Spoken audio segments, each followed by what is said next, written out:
For 20 years, the silence between them hardened into something heavier than anger. It became habit. Dean Martin learned how to live without Jerry Lewis. The same way you learn to live with a missing limb by pretending you don't notice what's gone. Jerry learned how to live without Dean by convincing himself he'd never needed him in the first place. Interviews made it worse. Jerry would say, "I did all the work." Dean would smile and say nothing, but inside it burned. The world rewrote their story as if it had only ever belonged to one man. Frank Sinatra hated that story. Frank had watched their breakup up close. He'd seen how it hollowed Dean out, even as Dean's solo career exploded. Dean became a superstar. Yes, but Frank could see the damage. The drinking got heavier. The jokes got sharper. The cool got colder. Jerry, meanwhile, buried himself in work, directing, producing, controlling everything around him. Two men who had once been unstoppable together now built entire lives around avoiding each other. By 1976, Frank decided enough was enough. Jerry Lewis's Labor Day telethon was sacred ground. It wasn't just a TV show. It was Jerry's mission, his redemption, his identity. 50 million people watched every year. Presidents called in. Hollywood showed up. Jerry cried on camera every year, and America cried with him. Frank knew if reconciliation was ever going to happen, it had to happen there, where Jerry couldn't hide, where Dean couldn't joke it away, where neither of them could control the narrative. Frank didn't ask Jerry. He didn't warn him. He only told Dean. Dean hesitated. He hadn't seen Jerry in 20 years, hadn't spoken his name, hadn't forgiven him, not fully. "You sure about this, pal?" Dean asked. Frank looked at him and said, "It's time." So, on September 5th, 1976, in the middle of the telethon, Frank walked on stage and said, "Jerry, I brought someone who wants to see you." Jerry smiled automatically, ready for another celebrity surprise until he saw Dean Martin. The smile vanished. For half a second, Jerry looked like a man who'd been punched in the chest. His body locked. His eyes widened. The audience gasped. 50 million people felt it at the same time. This wasn't nostalgia. This was unresolved history walking out under hot lights. Dean stood there, older now, heavier, slower, but still Dean. Still calm, still cool, still terrifyingly composed. Jerry's voice cracked. "Did Dean?" Dean nodded once. That was all. And then Jerry did something nobody expected. He walked forward and rapped, his arms around Dean. Dean froze for a fraction of a second, then hugged him back. They held each other. Not politely, not for show. They held each other like two men who had lost something and just found it again too late. Jerry started sobbing. Dean's eyes filled. The audience stood. People at home cried openly. Frank stepped back, knowing his job was done.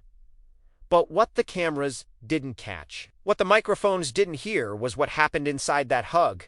Dean leaned in close, his mouth near Jerry's ear, his voice low enough that only Jerry could hear it. "I never stopped missing you." That was it. No accusation, no blame, no bitterness, just truth.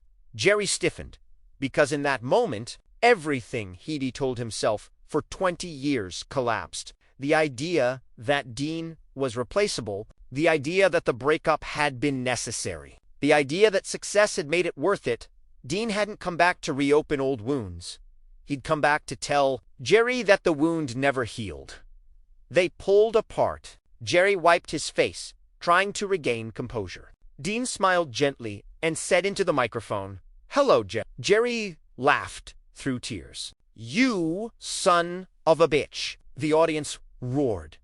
They didn't perform. Not really. No full routine. No real action. Just fragments.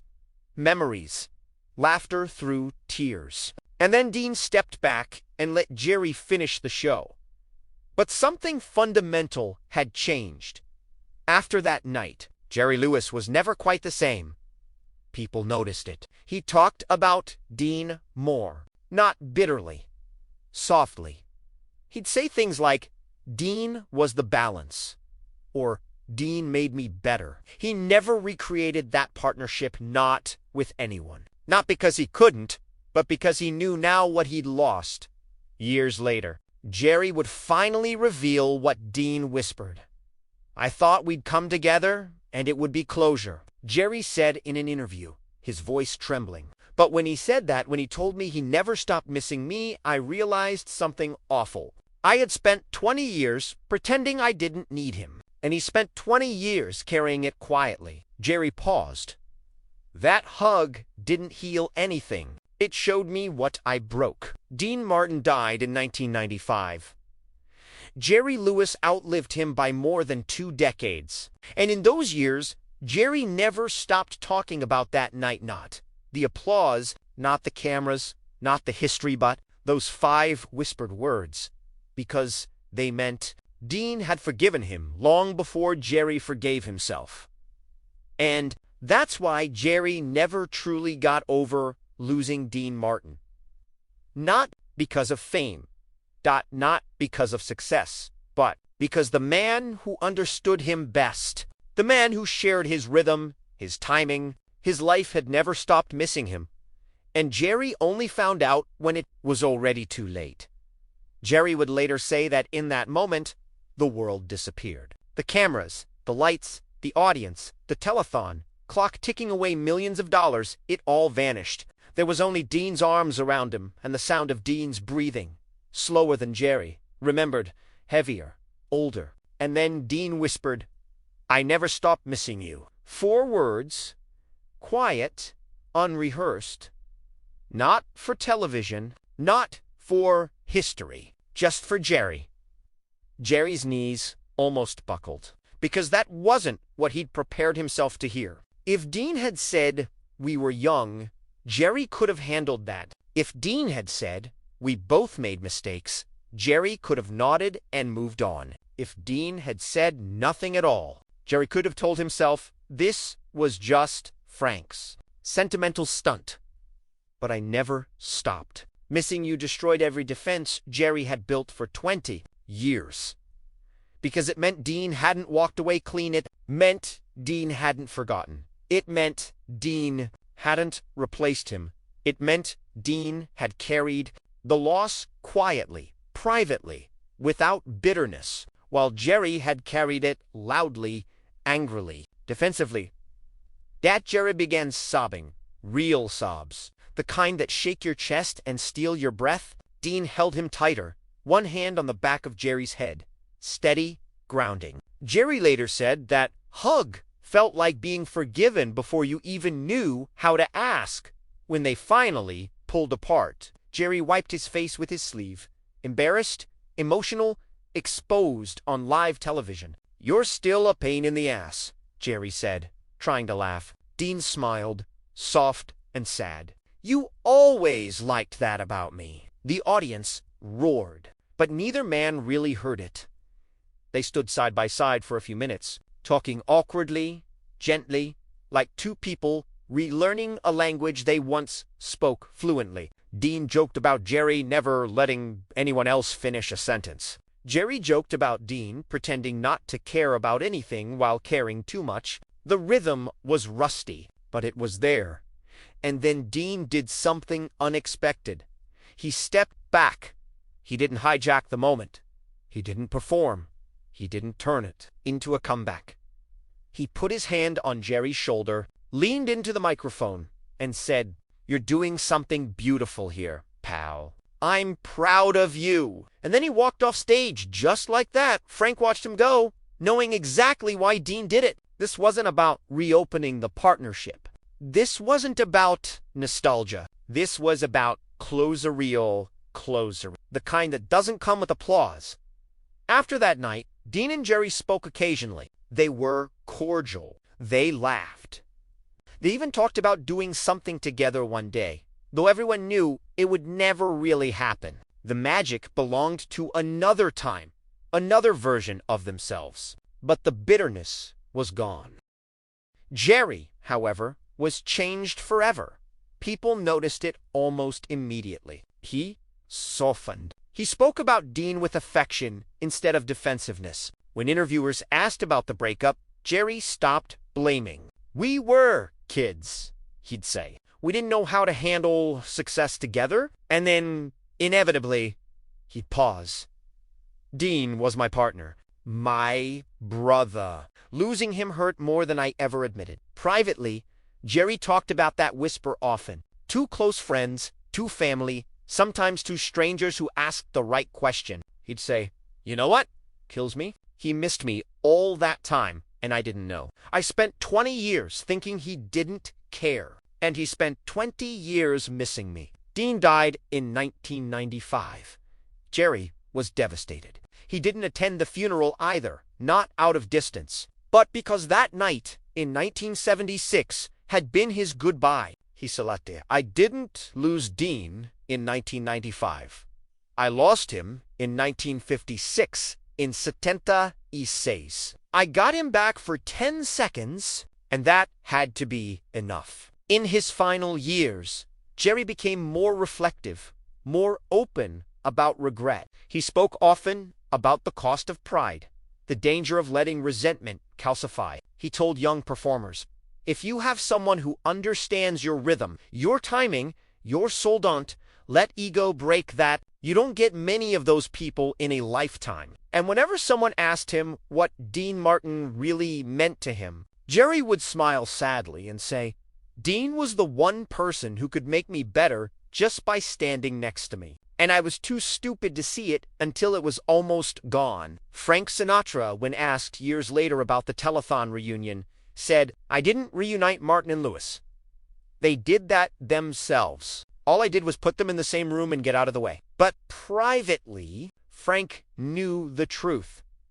That night wasn't about forgiveness for the cameras. It was about two men admitting loss without assigning blame. It was about love, surviving pride. And it was about 4 quiet words, whispered into an old friend's earwords. So honest, they echoed louder than anything said into a microphone. "I never stopped missing you, Jerry." Lewis carried those words for the rest of his life. Because some friendships don't end when people walk away, end when the silence becomes permanent. And sometimes, if you're lucky, you get one moment. Wantosevo should have been said decades earlier. Jerry got that moment, and it was enough to break him and heal him. At the same time, what almost nobody understood that night was that the hug wasn't the ending of the story. It was the collision point of two different truths happening at the same time. On the surface, America saw reconciliation. Two legends, broken apart by ego and time, finding their way back to each other under the brightest lights imaginable. But inside Jerry Lewis, something very different was happening, something that would never fully heal. When Dean leaned in and whispered those words, Jerry felt the temperature of the moment change instantly. The warmth of the embrace didn't disappear, but it hardened. The joy didn't vanish, but it fractured. Jerry later described it as feeling two emotions collide in his chest at once, love and loss, arriving together inseparable. He nodded not because he understood, but because he couldn't trust his voice to respond. If he spoke, he would break completely, live on television in front of 50 million people. That whisper reframed everything. It told Jerry that this moment, as powerful as it looked, was not a doorway back into brotherhood. It was a favor, a kindness for Frank, a public gesture with private boundaries. Dean was giving Jerry a memory, not a future. And Jerry felt it immediately. After Dean walked off stage, Jerry stayed professional. He smiled. He thanked donors. He pushed the telethon forward, like the seasoned broadcaster he was. But people who watched closely noticed something subtle. His energy shifted. He became quieter. more fragile, like someone who had just reopened an old wound and realized it was deeper than he remembered. When the cameras finally stopped rolling hours later and the studio emptied out, Jerry sat alone in his dressing room for a long time. He didn't call Dean. He didn't send a message. He didn't ask Frank what Dean meant, because he already knew asking would only confirm what his heart had already understood. The tragedy was that Jerry had walked onto that stage believing, even if only subconsciously, that this was the night Dean might finally say, "I was wrong," or "I miss you too," or even just, "Let's talk." Instead, he got honesty without reconciliation, truth without repair. And that is often harder to live with than silence. In the years that followed, Jerry never spoke badly about Dean again. The anger drained out of him, replaced by something quieter and more painful: regret. Long pauses in interviews, answers that trailed off. Friends noticed that whenever someone mentioned Dean's name, Jerry's eyes would soften, then darken, like he was watching something slip away all over again. He never reached out to Dean privately, not because he didn't want to, but because that whisper had told him where the line was. Dean had drawn it gently, almost kindly, but it was firm. Jerry respected it, even though it cost him. Dean, for his part, never talked publicly about what he said that night. But people close to him noticed that after the telethon, Dean stopped making jokes about Jerry altogether. The bitterness faded, replaced by something unresolved. Dean wasn't at peace either. He'd chosen honesty, but honesty can still leave scars when it's used to protect a wounded heart.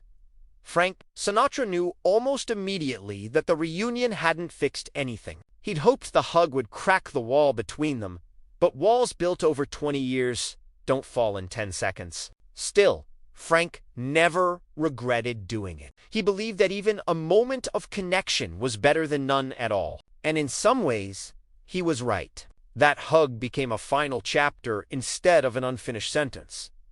When Dean died in 1995, Jerry felt the loss like a delayed explosion. He cried, not just for Dean, but for the version of himself that had once existed beside him, for the laughter they'd shared, for the trust they'd destroyed, for the apology neither of them had ever fully given. Jerry once said to a close friend near the end of his life, "The worst part isn't that we broke up, it's that we both waited for the other guy to blink." That sentence explains everything. Two men who loved each other deeply, trapped by pride, fear, and old wounds, standing still while time marched forward without them. When Joseph Lewis finally revealed the whisper decades later, people were shocked because they wanted the story to have a cleaner ending. They wanted the hug to mean forgiveness. They wanted closure wrapped in sentiment. But real life is rarely that generous. Sometimes closure comes without healing. Sometimes honesty comes without reunion. And sometimes love survives, but only as a memory. The real heartbreak isn't that Dean and Jerry didn't get back together on television. It's that they didn't get back together in private, where it actually mattered. No cameras, no audience. Just two men saying what they were afraid to say for 20 years. The lesson in their story isn't about celebrity or show business. It's about timing, about how waiting feels safe until suddenly it's too late, about how pride can masquerade as dignity, about how we tell ourselves there will be another moment, another chance, another call, until one day there isn't. Dean Martin and Jerry Lewis made the world laugh for a generation, but they couldn't save their own friendship from silence. And that whisper, whether seen as honesty or distance, became the sentence that closed the door forever. If there's someone in your life you're still waiting to hear from, still hoping will make the first move, still replaying old arguments in your head, this story isn't entertainment. It's a warning. Don't perform forgiveness. Practice it. Don't protect your pride at the expense of connection. And don't assume time will wait for you to be ready, because sometimes the only thing you get is a hug, a whisper, and the realization that what you wanted most is already slipping out of reach.